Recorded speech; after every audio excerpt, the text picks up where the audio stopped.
I'm Kelly Marlowe. You are watching Illume TV, igniting your heart's intelligence. Today I'm with Ataana Badilli, a master energy healer. He works with people to get unstuck their current energy pattern, in particular stagnation. More importantly, for those who are in pain, he helps them to move forward. Welcome, Ataana. Ataana, people in your field understands energy chakras. Can you explain all this to us in simpler terms? I work with a lot of people in many different fields. That is from attracting a partner, letting go of a partner, changing a job, attracting a new job, creating prosperity. That can go on, right? And everything could be a stagnation. So ideally, when we are fully present in our lives, we become magnetic and we attract what we need. When our magnetism, our natural magnetism is interfered with, and I want to go back as simple as our energy field. A person that has never heard anything about an energy field, it might just start as simple as just Google chakras, right? Just Google the 7 chakras, the most simplest thing. We have Google, everyone can type in 7 chakras. And you don't have to go with any specific teaching of chakras. Just get yourself 20 different ones and get yourself a middle from them. And get yourself an idea of it. Everything, chakras means nothing else than spinning wheels, right? Everything that spins creates an electromagnetic field. Magnetism. If your chakras are spinning right, the chakra is going to naturally attract what you need. If one of these chakras, the energy centers, are off balance, they're going to attract stagnation or something that's out of balance. And in order for us to be in a constant healthy flow, we have to observe, are we bringing any baggage from our parents into this current life?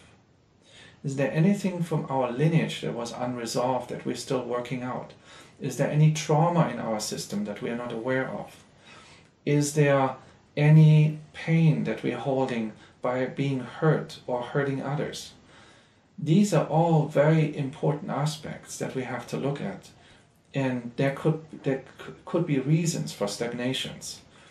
For someone who's never had any exposure, and his or her response to this interview is, I'm just stuck and I don't know what to do, and I don't want to take medications, right?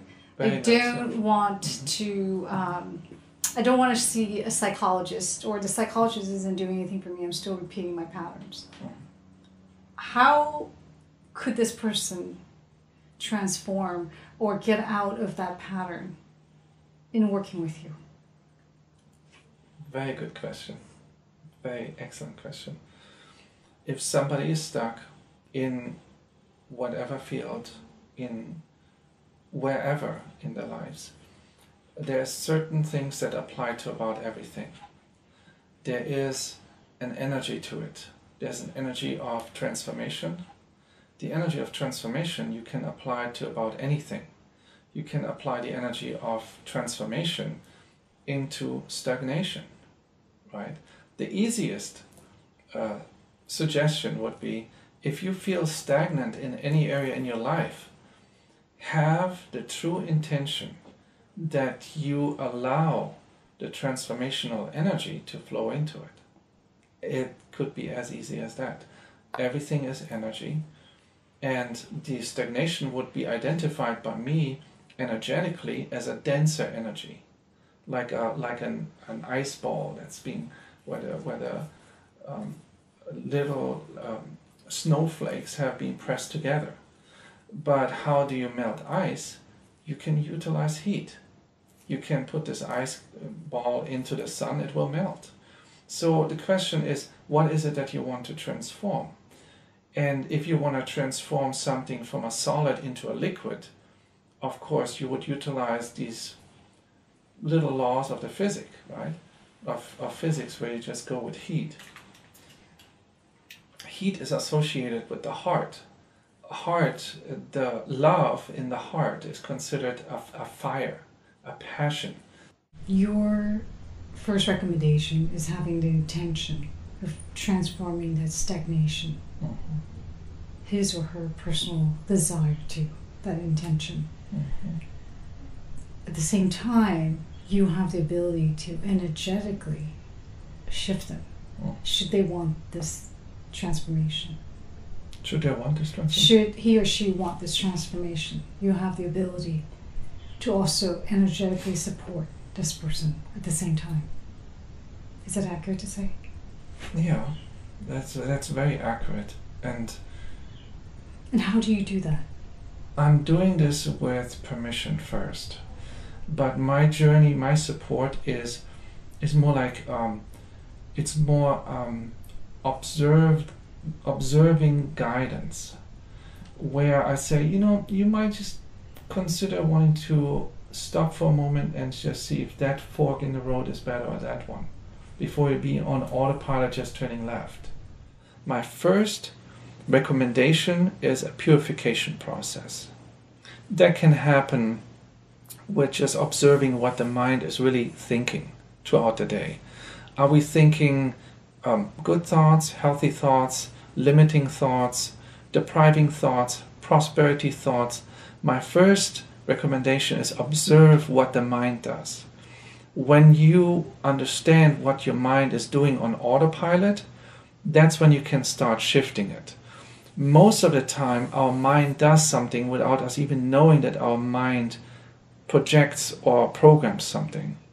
And for that, a purification process is really a good step, because 99.9% of humanity have the self-talk program. The question is, how deep is it? Is it something that is on the surface that you can pick up, that you know it's happening, or is it on deeper levels already so deeply ingrained that it becomes part of your makeup? Here is my idea how the mind works. Have you ever seen Star Trek, the duplicator? When you say, I want a tea, and the tea comes out? Yeah. That's how the mind works. Anything you put in your mind, it starts spinning. About anything you put in your mind, the job of the mind is really spinning. And it spins something into reality. The perfect spin, for me, if I would describe the divine as a perfect spin. Because when you put something into your mind, it doesn't matter what it is, you're going to multiply it.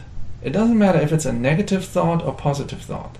Whatever you throw in there, it's going to multiply, and it's going to become denser and denser and denser, because it spins and spins. It's like you're spinning milk and it becomes butter, right? But what if one can't figure out how to stop, right? Because it's on autopilot. Once the loop goes, Yeah. It's an autopilot. So how do you stop the autopilot once it goes and it keeps on going? You've been doing it for years, and it's... Oh, is that the moment where I advertise my service? I said, you just come to me, I'm going to help you with it. You're just going to go, you're going to cut it off, right? No, it's more a form of groundedness. When the mind spins that strong, it attracts all of the life force into the mind. So the key is bring the energy back into the grounding. Meditating is a really good thing. Start meditating. Start look at the mantras. Start recite mantras. Even good positive songs. Grounding. Walking on the beach, on the ground with your bare feet. Very important, so that you can actually ground your energies, so that you get for a moment out of the mind, and then you can recognize it, because you're not like in the forest with the trees where you don't know what's actually spinning. Grounding, very important, and that means it requires a conscious effort of you really taking your time to ground yourself, having an hour where you don't do anything else than just getting yourself to grounding. Very important. Then you connect with nature, and then you recognize what's happening in my mind. Recognizing is very important, what's happening in the mind. And Also knowing that we are not just the observers in our mind, or not just the victims in our minds, but the minds belong to us, since the mind is in us. The mind is not really bigger than us. The mind works for us. We just have to get the mind back streamlining, working for us. Same with the emotions. We have to clear the emotional body, and a lot of grounding can help with that. You know? So if there's just one tip that someone could walk away from this interview today, is to go walk on the beach. What if there's no beach there? Yeah, that's fine. Or no nature. What would you do? What can somebody do in an apartment or in a house or in a room? What always helped me is bringing up a beam of light from the core of the earth. Just visualizing a beam of light that comes to all the different layers of the planet and enters to the bottom of my feet. And you can do this as now if you have the intention. You just close your eyes for a moment or keep your eyes open and visualize a beam of light coming from the core of the earth to all the different layers, entering to the bottom of your feet, going all the way up the feet, the legs, the knees, the hips, all the way up the spine, into the arms, to the shoulders, arms, hands and fingers, all the way up the neck, into the skull, into the brain, into all your internal organs, and feel the earth energy just supporting you. And once you feel the earth energy, with every inhale and exhale, exchange energy with the planet. Every inhale, you bring the energy up into you, and with the exhale, you're exchanging energy with the planet. That little exercise can help you to become more grounded and become more focused and conscious, because we receive more energy from the planet as well when we do that. What about everyday life, where people keep, let's say, running into the same situation with the same people? Let's say they walk in a work environment. It's a little bit oppressive, you know, where it's not empowering. Most people probably would say their work environment is not empowering, right? And so they have the option to leave, but at the same time they feel like they need to survive, right? They're supporting children and family. Is there something that they can do if they feel like they still need to stay in that situation to support themselves, but yet they want to feel that there's some way they can empower themselves? Yeah, great. Besides finding another job.